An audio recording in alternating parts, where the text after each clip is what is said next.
November is National Chronic Obstructive Pulmonary Disease Awareness Month. COPD is now the third leading cause of death worldwide, largely because many cases go undiagnosed.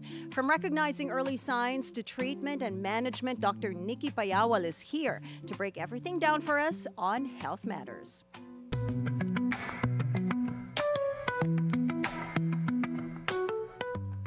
Beautiful day, Doc Nikki. Welcome back to the show. Hi, beautiful day. It's great to be back. Thank you so much for the invite. Thank you for being here with us today. Thank you for your time. Now, Doc Nikki, to start us off, what exactly is chronic obstructive pulmonary disease or COPD, and how is this different from, let's say, asthma or pneumonia? Okay, so great question. Very common question. So when you hear COPD, it sounds complicated, but simply put, COPD is synonymous to smoker's disease. So COPD broken down is chronic obstructive pulmonary disease, right? So it's also called as I said, the smoker's lung, but other people call it the accelerated lung aging disease. Why? Because it causes your lungs to age twice as fast as a normal lung. So that's a good picture. So COPD can cause several complications. First is chronic bronchitis. So in the upper picture, I like that picture. So the upper picture, it shows the healthy lung bronchus, right? On the right side, it causes, you can see that there's a lot of inflammation and excess mucus. That's because the most common cause is from chronic smoking. Chronic smoking or from exposure to toxic particles, toxic chemicals. When you inhale that every day for years and years, for whatever reason, the linings of your lungs is chronically inflamed, chronically damaged, and it causes chronic mucus formation so that you have chronic cough, chronic difficulty breathing. So as you can see in the picture, the lining of your lungs is almost messed up. Problema, basically yung daanan ng hangin permanently sira. Okay. Yung second most common complication is emphysema. So emphysema, long story short, is your lungs are supposed to look your lungs are composed of alveoli. So those are little like gas bubbles. That's where the gas exchange happens. And later on in life, with chronic inflammation, the linings of those little bubbles or those alveoli, they get broken up. So it's broken up and it doesn't function anymore. So basically, overall, since when you inhale toxic chemicals, your whole lung is involved. So over time, COPD is basically the chronic destruction of your lungs, all in one. Doc Nikki, how common is COPD in the Philippines today? And in your experience, how common is it na, your patients, they already have COPD tapos hindi nila alam? Okay. So, sobrang common. Sobrang dalas ko actually nakikita. And every time you have a patient na pumapasok na matagal nang inuubo, matagal nang may plema, and when you ask them, do you smoke? Common, you think COPD. But sometimes, what's very unique, especially in the Philippines, is non-smokers are starting to be diagnosed with COPD. So the most common case, yung pinakamadalas na naririnig ko ay, Doc, hindi po ako naninigarilyo pero yung asawa ko 20, 30 years, 40 years. Yun yung unang scenario na second-hand smoke, kumbaga. Second-hand smoker. Second, if they work or stay in places na mausok, nag-uuling sila, nagluluto sa bahay using yung gasol, using gas, and the ventilation is not good. So every day yung usok sa bahay umiikot. It involves the whole family. What's very hard is COPD is diagnosed later in life. It's seen when you're already usually senior citizen. And what's difficult about it is once you diagnosed it, it's already permanent. It's irreversible. And once it already happens, because it's permanent, Uh-huh. it will only progressively get worse. Mhm. So, what's different about the lung compared to other organs like the skin? The lung does not grow back. Hindi, kung nasira yung isang parte ng baga, hindi siya lalaki ulit, hindi siya gagawa ng bagong cells. So once the inflammation starts and it's chronically being exposed to toxic chemicals such as smoke, toxic fumes, then the whole lung is involved, and then tuloy-tuloy na yun. Sorry, I didn't get to answer Oh. your first question about pneumonia, asthma, COPD. So Mm. kung pagkaiba ng hika at pulmonya, okay, unang pulmonya. Very common yung pulmonya. Basically, pulmonya, infection ng baga. Usually caused by bacteria, viruses. Ito, madaling igamot. Um, it's usually, if it's bacterial, antibiotics. If it's viral, usually it resolves on its own. So, it's curable. You Okay. don't have pneumonia for life, Right. basically. Yung hika or asthma, medyo similar siya sa COPD. But the difference is, COPD is worse. Why? Because it gets worse over the years. Okay. With asthma, it's episodic, meaning today may hika ako, my next yung susunod na atake ko dahil sa hika ay maybe 1 week, 2 weeks, 1 month, 3 months from now. COPD, you feel it all the time. Okay. Throughout the rest of your life. Halimbawa, yung common profile na naririnig ko. 30 years naninigarilyo, tumigil siguro 5 years. Walang hingal nung time na yun. Or 20 years naninigarilyo, sometimes even 10 or less. Walang hingal. First 5-10 years of quitting. And then biglang year after year bumabalik sa akin or bumabalik sa aming pulmonologist, and they already have signs and symptoms of COPD. Madaling mapagod, konting lakad sa bahay, hingal na. It starts slowly eh. It Okay. starts very mild. It starts with, example, climbing up the stairs or doing exercises they used to do before, hindi na kaya, hingal na. Tapos yung susunod, doing simple household chores, hingal na. So that's over years over years. Right. Tapos yung mahirap lang sa atin ay yung mahirap lang actually is iniisip ng mga tao ay dahil matanda lang po ako. Okay. It's because of age. So, So people don't come to the clinic. They just accept it. Pagod lang ako, or siguro dahil sa, and then insert sa edad. Siguro dahil di ko na kaya. Yun pala, COPD na. So, I guess that's one of the reasons why hindi some cases hindi diagnosed kasi alam mo naman tayo mga Pilipino ang hilig natin mag self-medicate pag may mga ubo-ubo iniisip natin ubo lang to, and then so I'll get something over the counter like a cough medicine, but you brought up some important points there na unang-una, the lung does not recover anymore once ma-damage na siya. Hindi na siya mababalik kumbaga from its original state. And also we're calling this smoker's disease, smoker's lung. And hindi lang smokers yung affected by the COPD. We also have the non-smokers who are exposed to secondhand smoke, and also those who are exposed to harmful chemicals that damage the lungs. And sabi mo nga, Doc, na this happens or nasa spot natin yung COPD pagka nasa senior age na. So is it possible for this to like happen all of a sudden, or talagang nagpo-progress siya throughout the years? No, it's not sudden. What can be sudden in symptoms is asthma or pneumonia. Because once you have an attack of asthma, yun na yun. Yung pneumonia, usually may kasamang lagnat. That's the big difference. Usually may kasamang lagnat.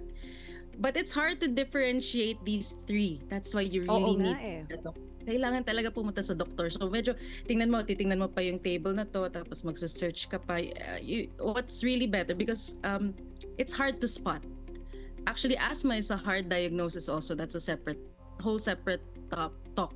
But COPD is even harder because as it's gradual, it's slow, and I just want to explain why it's so slow. So COPD, the other name for COPD is accelerated lung disease. So what does that mean? When you age, so when you're born, your lung at by the age of 20, your lungs are already matured. So if you have your lung function that's 100%, you have the best lung function that you have. And I actually have a nice graph, accelerated lung aging. So example, if you have totally functional lung 100%, as you age, usually starting the age after 20, your lungs decrease probably by 1%. 1% per year. That's normal. That's part of aging.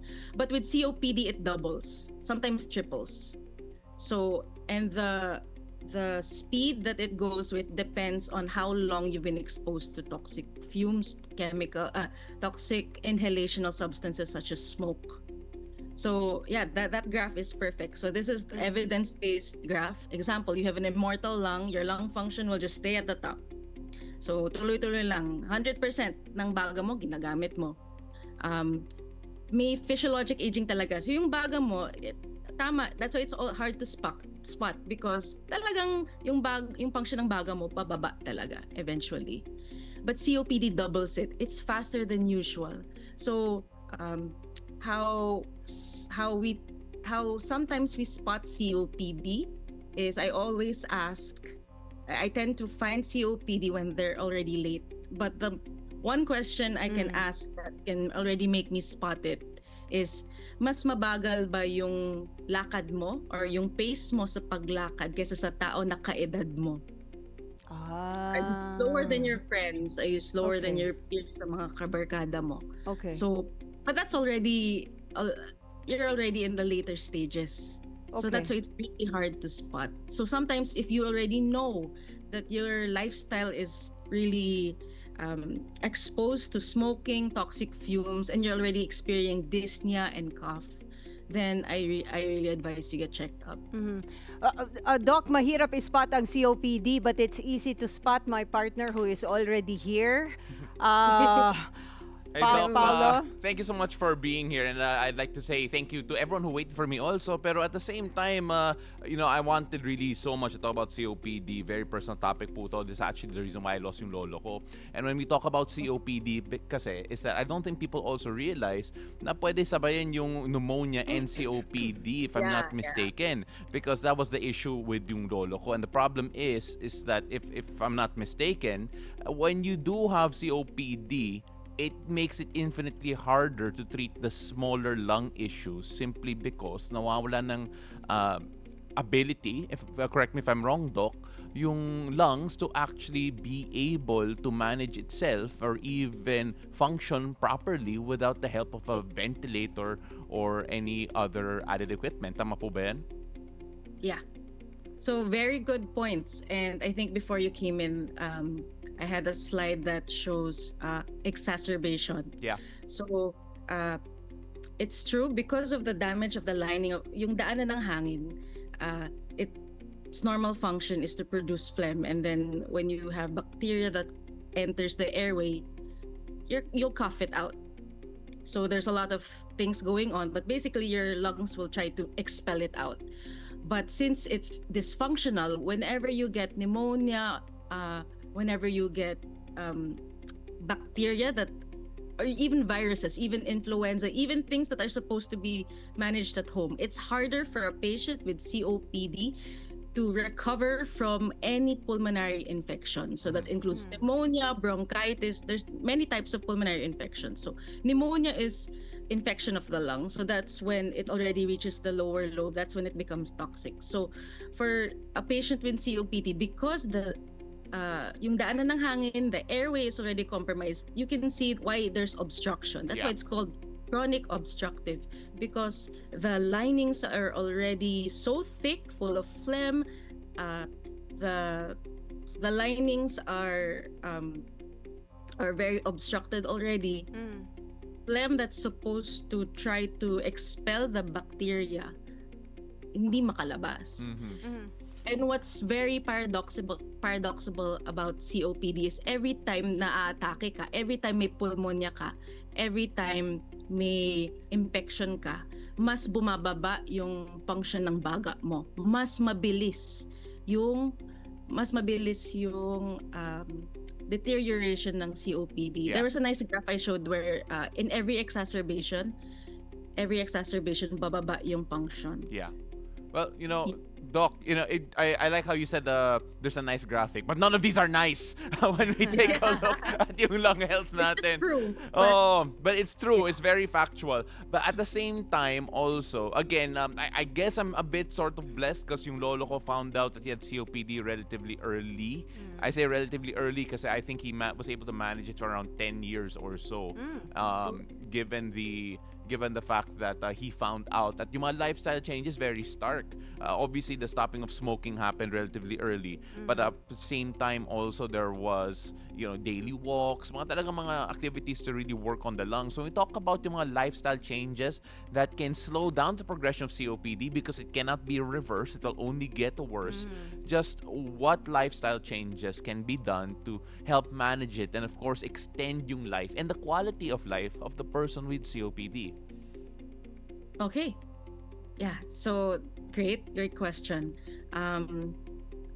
How to prevent COPD, so that's basically what you're asking.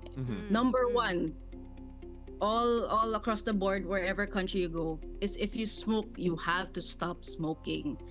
That is the biggest advocacy that we pulmonologists have because we've seen how bad COPD is. First, you have to stop smoking. The number one way truly to prevent it is to not only stop smoking, but second, your air should be clean. So keep indoor air clean. Avoid yung mga usok galing sa bahay. Avoid yung mga uling. Alam ko sa mga ibang tao kasi mahirap yun. It's part of their jobs, especially halimbawa nagtatrabaho ka sa daan, nagtatrabaho ka sa construction. So it's very hard, but you just have to be very conscious. If pupunta ka sa area na mausok, pupunta ka sa trabaho na mausok, dapat maayos yung paglagay mo ng mask or saglit lang yung exposure mo because the hours accumulates in the next few months and the years. So you have to protect yourself from any sources of pollution, either in the work, in the house, or even outside.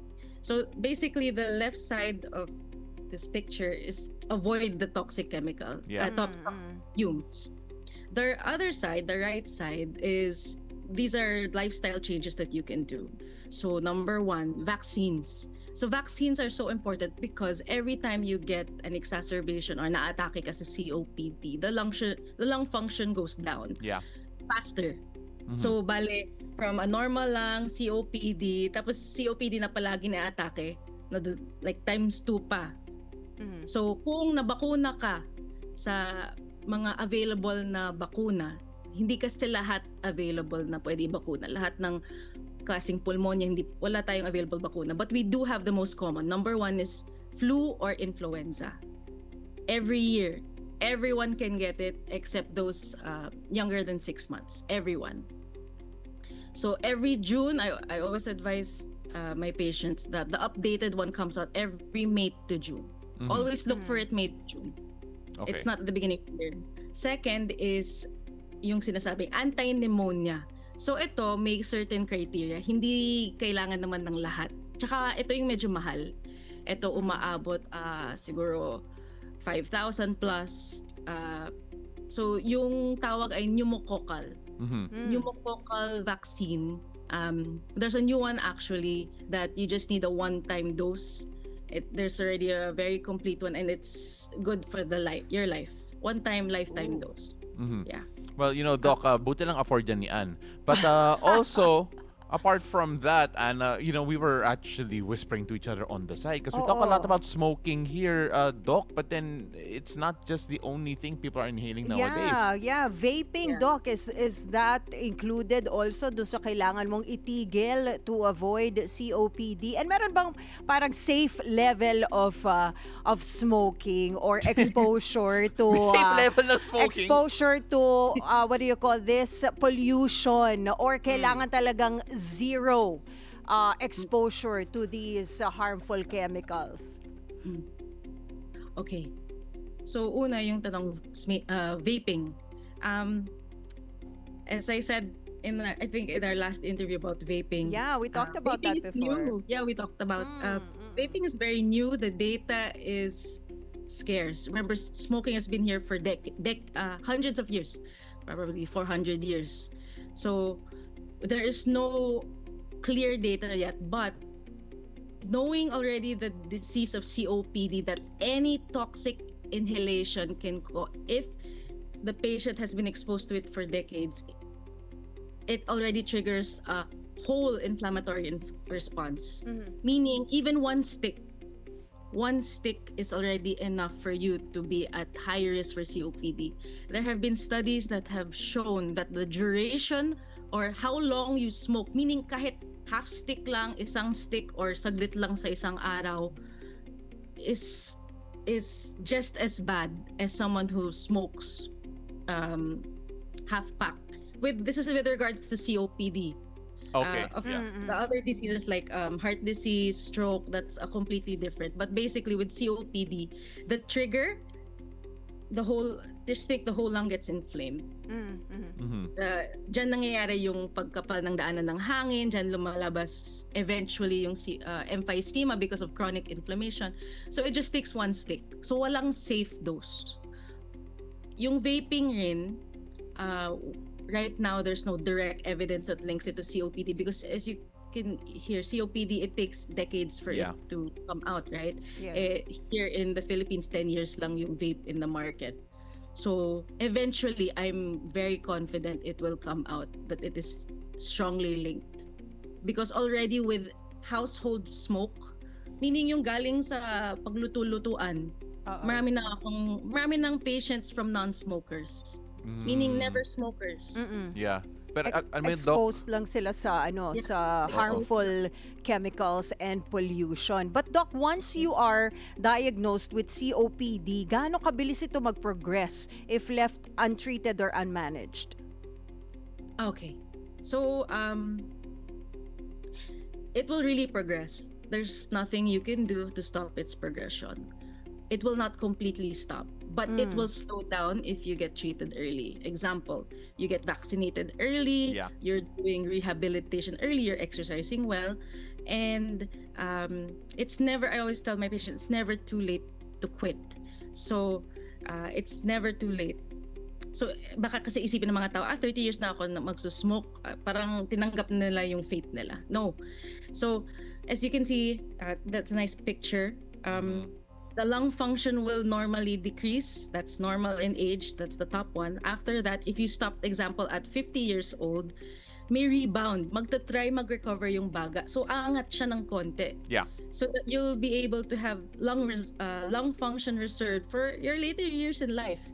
But if you stop later on at 60 years old, dyan talaga, dire-diretso, the angle goes down. But there's no specific number because it depends how much you smoke. It depends on other comorbidities. But definitely, if you look at people who quit 5 years ago versus 10 years ago versus 20 years ago, those who quit much longer for a much longer time, mas bumabalik to near physiologic, yung malapit sa normal na lung function, sa predicted na aging na lung function. Yeah, can I just say also, because one of the key takeaways here is that you can also have it, or at least get the inflammation of the lungs due to household smoke. Hindi na ako magluluto dahil sa'yo, Doc. Paano yan? All right. But of course, Hindi That's naman. just a joke. Open Oo. your windows. Yeah. Open your dapat windows. Yes. ventilation. Ang sarap pa naman amuyin pag kunwari you're grilling something. Oo. Diba? Yung mga barbecue. Pero kung ang sarap. mausok yung kusina mo, siguro that's a sign also. Open the window. Oo. Yes. Or bumili ka nung yung what do you call that? The range hood. Yung range hood, Yeah. tama. Pero Doc, since it is COPD Awareness Month, when we talk about the message that we want to give Filipinos about COPD, kasi based on what you're saying a while ago, how common it turns out to be, just what would your message be to make sure that, one, we diagnose it, two, that we start to address it, and three, that we understand just how long-lasting the effects of smoking can actually be, especially when it comes to COPD, because if I'm not mistaken, it feels like dry drowning kasi hindi na gumagalaw yung lungs mo. Yeah. So the feeling of COPD is as if you're breathing through a narrow straw. So try breathing through a straw and then try kinking it. That's really the best feeling. So yung palagi yung sinasabi sa patients, especially yung naninigarilyo pa rin. Ayun.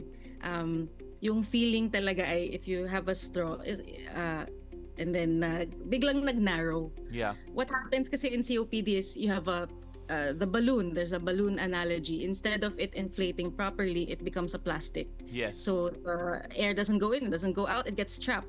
It becomes chronically obstructed. Then with emphysema, meaning the little bubbles or the alveoli of your lungs are all damaged. It doesn't absorb as properly. So that's the feeling. So that's what really it feels like.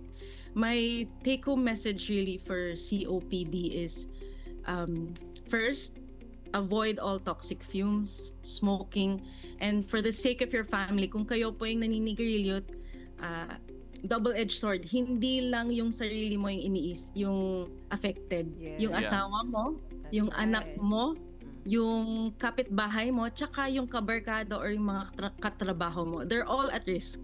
So, smoking is not just harming yourself. It's actually harming everyone around you. I think I just want to mention how we can treat COPD because baka kasi masasad marami mga tao na walang treatment biglang COPD. We do give inhalers. Yeah. There are maintenance inhalers. It's the best ones that usually range 2,000 to 3,000 per month. It will improve your quality of life. It will slow the progression, but it will not stop it. But pwede na. It will definitely improve you. No, it will. It will improve you. And then the earlier you start it, and the earlier you have a doctor guiding you on how to save every function of your lung, every breath matters. So as your years go by, at least you have guidance. I just want to mention that what happens in the most severe stages of COPD, in the end stage of COPD, it becomes so severe. Some people are on oxygen their whole lives. And the last one is really because it's the inflammation of the whole lung and the whole lung is not working, you might as well just replace it.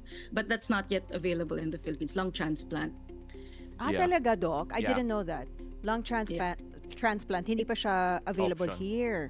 Okay. So the lung center is currently trying to find the best patient to do it, but it's Okay. still in the wraps. Hopefully it comes out in the news soon, but yeah. Yeah, but you know what? This is such a illuminating topic, sa totoo lang. And personally, like I mentioned a while ago, very personal to me because I feel like I know too much, pati yung feeling, because it was explained to me by yung lolo ko. It's like breathing through a straw nga. So there'll be times kapag hinihingal siya, he actually would breathe as if he were breathing through a straw. As in, his mouth would turn into like straw, like mga ganon. So that's that feeling that they get. But it's great to hear all these options, of course, to try and help manage it. And at the same time, naalala ko rin yung kanta by The Police yung Every Breath You Take. Oo. This is like a breath Every of fresh move air, you Doc make. Nikki. Oo. Kasi 'di ba bumalik yung asthma ko kaya alam ko rin yung feeling na parang oh my gosh, hindi ako makahinga. 'Di ba? Ang hirap noon. But it's such a serious topic, but Sobra. we have to ask this last question. No, and you na know why medyo we always shift have Doc to- Nikki? You know, and I'm gonna make it positive again. We always have Doc Nikki because marami siyang inaaway online. So, last time she was on the show, ang dami niyang inaaway about vaping. And we said like, she's the right one to have here. Ang daming affected kasi ang daming nagve-vape. But now guys, since it's COPD Awareness Month, kailangan itigil na natin yung smoking and vaping, 'di ba, Doc Nikki? And I guess that makes your day beautiful. But we'll ask you that question. What makes your day beautiful, Doc Nikki? It make my day is beautiful because I can wake up alive. I can wake up breathing well. I always promote to my patient every breath matters, meaning basically every moment matters, meaning the little habits that you do every day, yung lahat ng sinabi ko in relation to smoking, or just little micro habits that you do every day. It impacts you in the long term. Doc, you know what? This is an investment for your life. Right. 10, Yes, it 20 is. Of course. from now. Doc, you know what? Third time's the charm sana. Sana we can have you here live in studio next time because it is such a pleasure talking to you. And you know, baka we might get into good fights here in studio. Even Malayo ka better ba, fights. Doc? Malayo ka ba from from QC? No, I'm from QC, so Oh, perfect. ayun! Perfect! So next time, studio guest na natin Oh, si my. Doc Nikki. But She'll get here earlier than me. yeah, thank you so much for joining us today, Doc Nikki Payawal. Thank you as always, and hopefully we'll see you in the studio soon. Thank you so much for having me. Have a good morning. Have a great morning, Doc. Thank you so much.